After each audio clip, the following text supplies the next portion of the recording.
नमस्कार विद्यार्थी मित्रांनो, मी प्राध्यापक प्रभाकर एस भैसारे, इतिहास विभाग प्रमुख BA थर्ड इयर म्हणजे 6 सेमिस्टर. तर विद्यार्थी मित्रांनो, इतिहास ह्या विषयाच्या अनुषंगाने आपण जो पहिला प्रकरण चालू केलेला होता, सोव्हिएत रशिया पंचवार्षिक योजना, या प्रकरणाच्या अंतर्गत आपण आतापर्यंत स्टॅलिनचे अंतर्गत धोरण आणि जो लेनिनचा मृत्यू झालेला होता, तर स्टाटस्की आणि स्टॅलिन यांच्यामध्ये संघर्ष झालेला होता. त्या संघर्षामध्ये स्टॅलिनचा विजय होतो आणि विजय झाल्यानंतर आपण स्टॅलिनचे अंतर्गत जे धोरण आहे त्या धोरणाविषयीची माहिती आपण मागच्या व्हिडिओमध्ये बघितलेली होती, अभ्यासलेली होती. तर बघा, स्टॅलिनने काय केलेलं होतं की 25 जानेवारी 1925 मध्ये 11 सदस्याची नियोजन समिती म्हणजे प्लॅनिंग कमिशन नेमलेलं होतं आणि ह्या समितीने देश आर्थिकदृष्ट्या स्वावलंबी बनण्यासाठी पंचवार्षिक योजना सुचविलेली होती.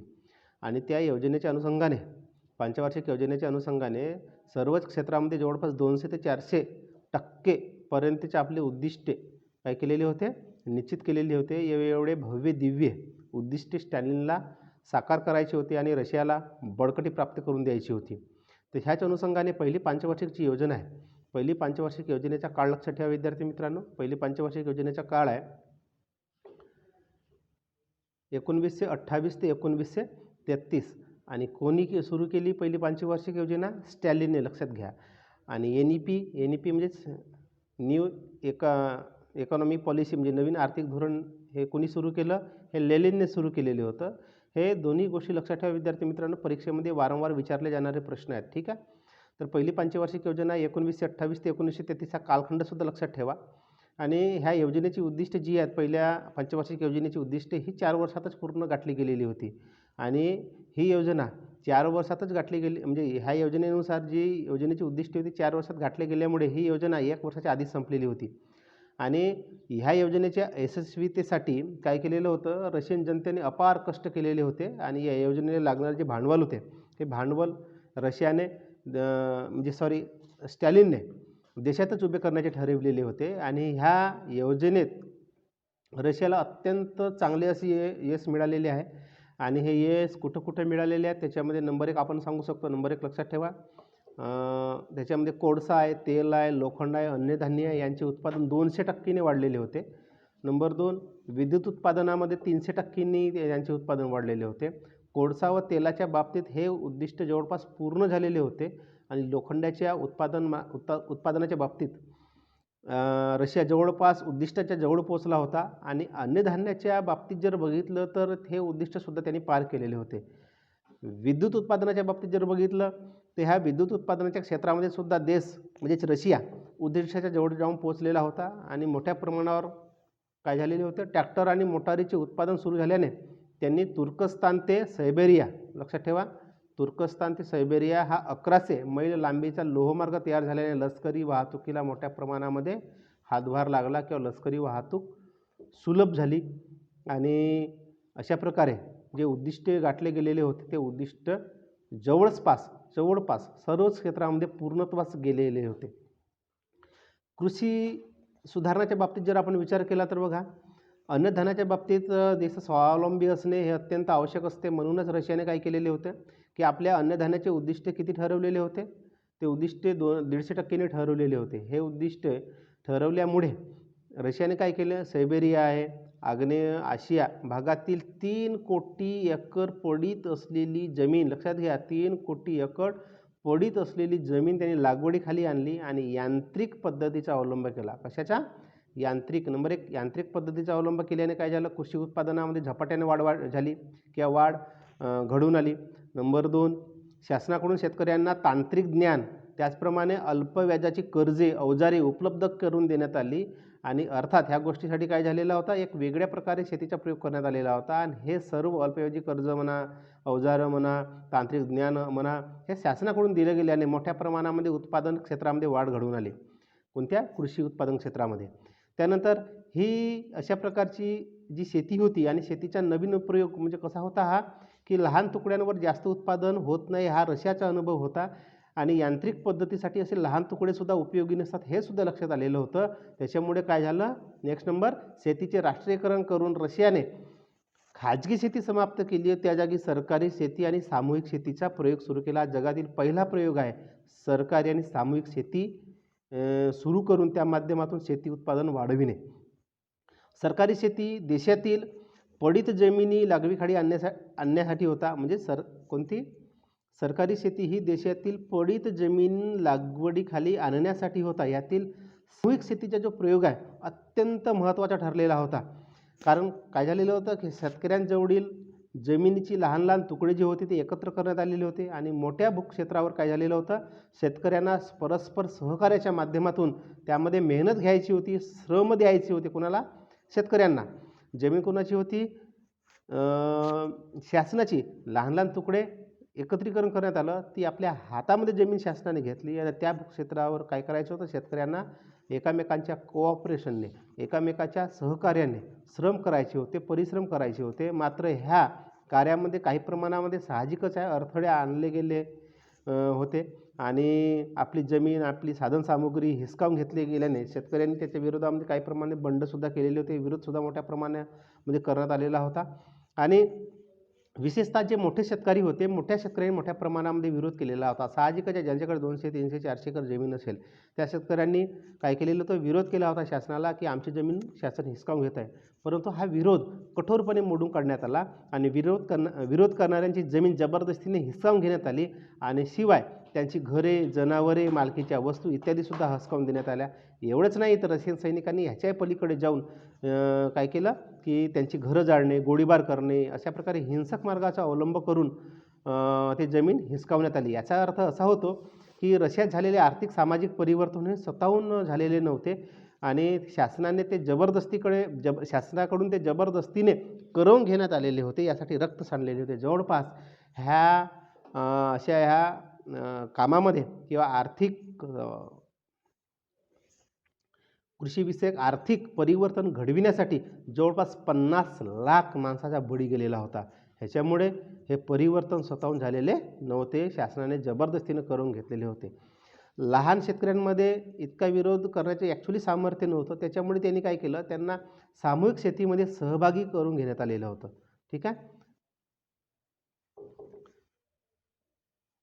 आणि जे शेतकरी सहभागी होत नव्हते त्यांना जबरदस्ती त्यांच्यावर दडपण आणून किंवा त्यांच्यावर जबरदस्तीचं शासनाच्या वतीने कायद्याचा धाक दाखवून दडपण आणण्यात आलेलं होतं आणि हे कार्य अतिशय फास्ट आणि जलद गतीने झाले आणि अल्पावधीतच काय झालं, 90% शेतकऱ्यांची जमीन ही सरकारने काढून घेतलेली होती आणि त्याचं काय केलेलं होतं, 2.5 लाख जमीन गट तयार केलेले होते. त्याला आपण कलेक्टिव्ह फार्म्स म्हणतो. ते कलेक्टिव्ह फार्म्स तयार करण्यात आले, म्हणजेच जमीन गट तयार करण्यात आले. ते शासनाचे जमीन गट होते आणि स्टॅलिनच्या नेतृत्वाखाली रशियात जी ही सामूहिक शेती अस्तित्वात आली ह्याचे ॲक्च्युली 3 प्रकार पाडण्यात आले. त्याच्यामध्ये नंबर 1 आहे, पहिल्या प्रकारामध्ये म्हणजेच नंबर 1 मध्ये की शेतकरी काय करायचे, आपली शेती एकत्र करून सामूहिकरित्या कसत होते आणि उत्पन्न आपापसात वाटून घेत होते. बघा, शेतकरी काय करायचे, आपली शेती सामूहिकरित्या सर्वांच्याच कोऑपरेटच्या माध्यमातून मेहनत करत होते, कसत होते आणि उत्पन्न आपापसात वाटवत होते. यांना जनावरे, नांगर इत्यादी ही शेतकऱ्यांची अलग अलग वेगवेगळी होती. ठीक आहे. त्या माध्यमातून ती सामूहिक शेती केली जात होती. दुसरा एक प्रकार होता की ह्या सर्व प्रकारामध्ये काय होतं की सर्व गोष्टी एकत्रच असत, राहण्याची घरं आणि इतर जनावरे हे मात्र वेगवेगळ्या मालकीची होती, प्रत्येकाची वेगळी अशी होती. आणि जो तिसरा प्रकार होता, तिसरा प्रकार शेतकऱ्यांचे आपलेसे खाजगी काहीच नव्हतं, स्वतःचं असं काहीच नव्हतं. जमीन म्हणा, श्रम म्हणा, घरे, जनावरे इत्यादी सर्वाचं एकत्रीकरण केलं जात होतं आणि ॲक्च्युली यातपर्यंत की जेवणसुद्धा एकत्र होत होते सर्वांचे आणि प्रत्येक जीवनोपयोगी वस्तूंचा पुरवठा गरजेनुसार शासन त्यांना भांडारातून करीत असे. आणि हा जो प्रकार होता तिसरा, हा प्रकार कम्यून प्रकार म्हणून ओळखला जात होता. लक्षात ठेवायचं, कम्यून प्रकार, कारण परीक्षांमध्ये विचारला जातो कम्यून प्रकार म्हणजे काय आणि कितव्या शेतीच्या प्रकारामध्ये येतो असा सुद्धा प्रश्न विचारला जाऊ शकतो. ठीक आहे. हा कम्यून प्रकार होता. आणि तिन्ही प्रकारामध्ये समाजवादाच्या दृष्टिकोनातून प्रगतीचे पाऊल म्हणून कम्युन प्रकार असला तरी रशियामध्ये दुसरा प्रकार मात्र जास्तीत जास्त हा प्रचलित होता. जरी तिसरा प्रकार हा कसा होता, तिसरा प्रकार कम्युन प्रकार हा समाजवादाच्या प्रगतीच्या दृष्टिकोनातून प्रगतीचे पाऊल म्हणून बघितलं जात होतं ह्या प्रकाराकडे, तिसऱ्या प्रकाराकडे. परंतु लोकांमध्ये मात्र दुसराच प्रकार हा जास्त प्रसिद्ध होता किंवा प्रचलित होता. सामूहिक शेतीच्या व्यवस्थेसाठी सर्व शेतकऱ्यांची एक समिती आणि निर्णयाच्या प्रत्यक्ष अंमलबजावणीसाठी एक कार्यकारी मंडळ ठरविण्यात आलेलं होतं. कारण एवढ्या मोठ्या शेतकऱ्यांवर नियंत्रण ठेवणे, सामूहिक शेतीवरती लक्ष ठेवून उत्पादन वाढविणे आणि सामूहिक शेतीवर राबविण्यासाठी शेतकऱ्यांना प्रत्यक्ष प्रशिक्षण देणे, पाहिजे त्या प्रमाणामध्ये त्यांच्या समस्या सोडवून घेणे, ह्याच्याकरिता काय करण्यात आलेलं होतं, शेतकऱ्यांची एक समिती आणि प्रत्यक्ष निर्णयाच्या अंमलबजावणीसाठी एक कार्यकारी मंडळसुद्धा नेमण्यात आलेलं होतं. आणि आपापल्या क्षेत्रातून म्हणजे सामूहिक शेतीतून झालेल्या उत्पादनाचा ठराविक हिस्सा जो आहे हा सरकारला द्यायचा होता आणि उरलेला भाग हा विकण्याचा, म्हणजेच उरलेला भाग शेतकऱ्यांना विकण्याचं स्वातंत्र्य असं होतं. म्हणजेच जो काही उत्पादन होईल त्या उत्पादनापैकी ठराविक हिस्सा, थोडा भाग शासनाला द्यायचा होता आणि उरलेला जो भाग होता, उरलेला भाग विकण्याचं शेतकऱ्यांना स्वातंत्र्य मिळालेलं होतं. मिळालेला पैसा शेतकरी श्रमाच्या प्रमाणावर आपापसात वाटून घेत होते. म्हणजे कुणाचं श्रम कमी अधिक असेल त्या प्रमाणामध्ये तो हिस्सा शेतकऱ्यांमध्येच वाटून घेतला जात होता. तर अशा प्रकारे स्टॅलिनच्या नेतृत्वाखाली रशियामध्ये जो सामूहिक शेतीचा प्रयोग यशस्वी झालेला होता ह्याच्यावर मोठ्या प्रमाणामध्ये टीकासुद्धा करण्यात येते. कारण ह्याच्यामुळे काय झालं की साम्यवादाचे उद्दिष्ट जे होते उद्दिष्ट पूर्ण झालं नाही. कारण काय असं होतं की सामूहिक शेती ही शेतकऱ्यांच्या हातामध्ये जरी असली तरी मिळणारा नफा त्यांच्याच मालकीचा होता. सरकारला फक्त ठराविक हिस्सा द्यावा लागत होता. ह्याच्यानुसार उत्पन्नाचे जे वाटप आहे ते गरजेनुसार नव्हते तर श्रमाच्या आधारावर केले जात होते. त्याच्यामुळे साम्यवादाला अपेक्षित अशी समानतेच्या आधारावरील समाजरचना मात्र अस्तित्वात रशियामध्ये आली नाही. आता वास्तविक पाहता ही टीका जरी केली जात असेल, अशा प्रकारची टीका जरी केली जात असेल तर ही टीका पाहिजे त्या प्रमाणामध्ये बरोबर आहे असं आपण म्हणू शकत नाही. कारण रशियन जनतेला आवश्यक असलेले धान्याचे उत्पादन वाढविणे हे स्टॅलिनचे उद्दिष्ट होते. म्हणून त्यांनी त्या समाजवादाकडे किंवा त्या समाजरचनेकडे त्यांनी जास्त लक्ष केंद्रित केले नाही. ठीक आहे. त्याच्यामुळेच त्यांनी धान्य उत्पादन वाढविण्याच्या बाबतीत यश मिळवलेले होते. ठीक आहे. तशा प्रकारे कृषी क्षेत्रामध्ये मोठ्या प्रमाणामध्ये बदल करण्यात आलेले होते आणि धान्य उत्पादन मोठ्या प्रमाणामध्ये वाढविण्यात आलेले होते. त्याच्यानंतर विद्यार्थी मित्रांनो, रशियात आता औद्योगिक परिवर्तन कसं झालं ते बघू. आता रशियामध्ये औद्योगिक परिवर्तन तर बघा, रशियामध्ये मोठ्या मोठ्या उद्योगांचे आणि कारखान्यांचे राष्ट्रीयकरण करण्यात आले असले तरी नव्या आर्थिक धोरणांमुळे काय झालेलं होतं की लहान उद्योगांवर भांडवलदार जे होते, मोठे मोठे उद्योगपती जे होते त्यांच्या वर्चस्व प्रस्थापित झालेले होते आणि ह्यांच्या बाबतीत सरकारने दबाव तंत्राचा अवलंब केलेला होता. म्हणजे कसं की त्यांना उत्पादनासाठी लागणारा कच्चा माल होता तो मिळवून देण्यात सरकारने अनंत अडचणी आणल्या. कुणाला? भांडवलदार वर्गांना. तेव्हा आपल्या अस्तित्वासाठी ह्या उत्पादकांनी काय केलं की एकत्र येऊन विश्वस्त संघ निर्माण केले, आपण ज्याला ट्रस्ट म्हणतो, ते ट्रस्ट स्थापन केले आणि सर्व विश्वस्त संघ म्हणजे सर्व ट्रस्ट एकत्र येऊन त्याची निवडक मंडळे प्रस्थापित झाली. निवडक मंडळे म्हणजे ज्याला आपण सिंडिकेट म्हणतो. काय म्हणतो? सिंडिकेट. पहिले काय झाले? ट्रस्ट, विश्वस्त मंडळ आणि नंतर त्याचे विश्वस्त संघ ज्याला आपण ट्रस्ट म्हणतो. आणि ट्रस्ट एकत्रित येऊन जी काही मंडळी निर्माण झाली त्याला आपण निवडक मंडळे म्हणजे सिंडिकेट असं म्हणतो. हे अस्तित्वात आली. त्यावर सरकारने काय केलं? आपलं पूर्ण नियंत्रण प्रस्थापित केलं आणि अप्रत्यक्षरित्या काय केलं की उद्योग क्षेत्राची सर्व सूत्रे आपल्या हातात घेतली आणि पंचवार्षिक योजनेची प्रत्यक्ष अंमलबजावणी सुरू झाल्यावर उद्योग क्षेत्रातील उद्दिष्टपूर्तींची जबाबदारी शासनाने ह्या सिंडिकेटकडे सोपविली. म्हणजे त्यांच्यावरती जबाबदारी टाकली की तुम्ही बघा शासनाचे उद्दिष्ट कसे पूर्ण करायचे आता ते तुम्ही बघा. अशा प्रकारे सिंडिकेटकडे ही जबाबदारी सोपवली. अर्थातच काय झाले याच्यामुळे सिंडिकेटकडे निरीक्षणाचे कार्य होते.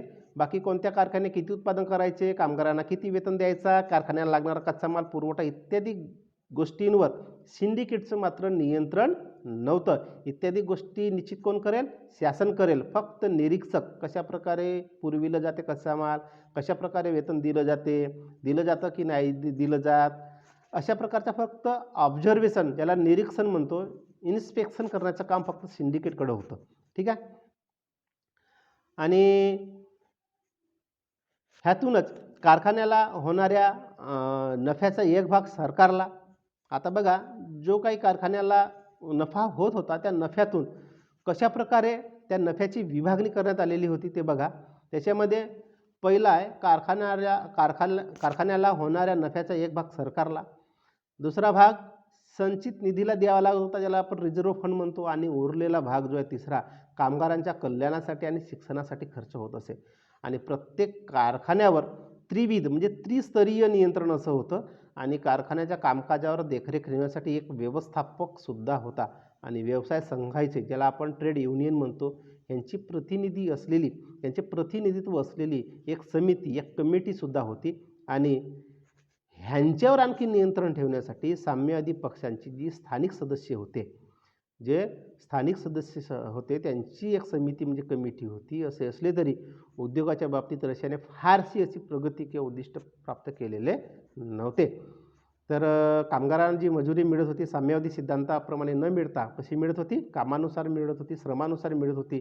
आणि दुसरी एक सर्वात महत्त्वाची गोष्ट म्हणजे रशियामध्ये अजूनही हजारो जे कारागीर होते ते असे कारागीर होते की स्वतःच्या साधनसामुग्रीच्या आधारे घरगुती उद्योगाच्या माध्यमातून वस्तू बनवित असत आणि तो विकूनसुद्धा नफा कमवित असत. तर ह्या सर्व परिस्थितीचा अंदाज घेतला असता आपल्याला असं दिसून येते की रशियामध्ये जो आपण औद्योगिकरण म्हणतो, तर औद्योगिकरण फारसा प्रगत झालेला नव्हता किंवा फारसं ते उद्दिष्ट रशियाने प्राप्त केलेले नव्हते. तर ठीक आहे, औद्योगिकरणाच्या बाबतीत कसं डेव्हलप झालं रशिया ते आपण माहिती बघितलेली आहे. त्याच्यानंतर शैक्षणिक बघू. ठीक आहे. कृषी आणि औद्योगिक क्षेत्रातील उद्दिष्टाच्या बरोबरच शिक्षणाकडे आणि इतर सोयी सवलतीकडे सरकारचं विशेष लक्ष होतं. आणि ते लक्ष कशा प्रकारचं होतं आपण ह्या 2-3 मुद्द्याच्या आधारे स्पष्ट करू शकतो. त्याच्यातील पहिला मुद्दा आहे बघा, रशियातील लाखो कामगारांसाठी नाट्यगृहे आहेत, विश्रांतीगृह आहेत, क्रीडा मंडळे आहेत, ह्यांची सुद्धा तरतूद करण्यात आली. आणि शिक्षणाकडे विशेषतः सर्वांच्या शिक्षणाकडे, मग स्त्री असो पुरुष असो, सर्वांच्या शिक्षणाकडे सरकारने विशेष लक्ष पुरविलेले होते.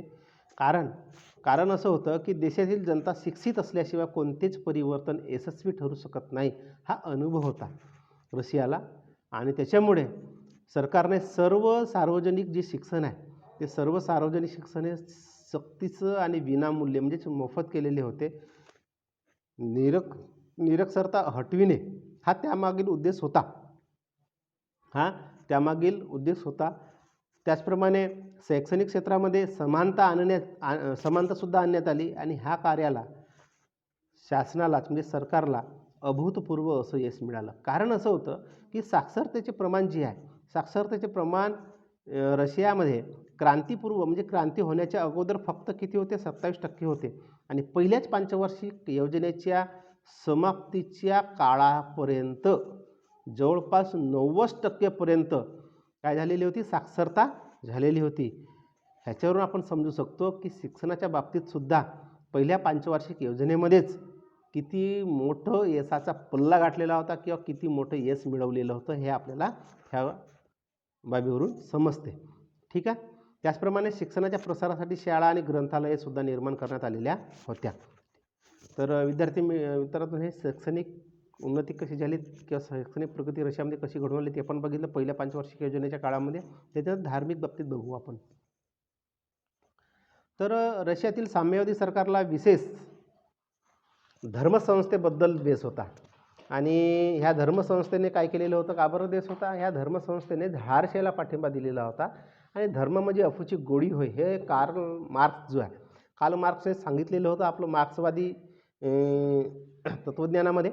आणि भांडवलदारांनी काय केलेलं होतं? भांडवलदारांनी आपापली समाजावरील पकड कायम राहावी म्हणून जनतेला आध्यात्मिक गोष्टीकडे वळविण्यासाठी ह्या अफूच्या गोडीचा म्हणजे धर्मसंस्थेचा वापर केला होता.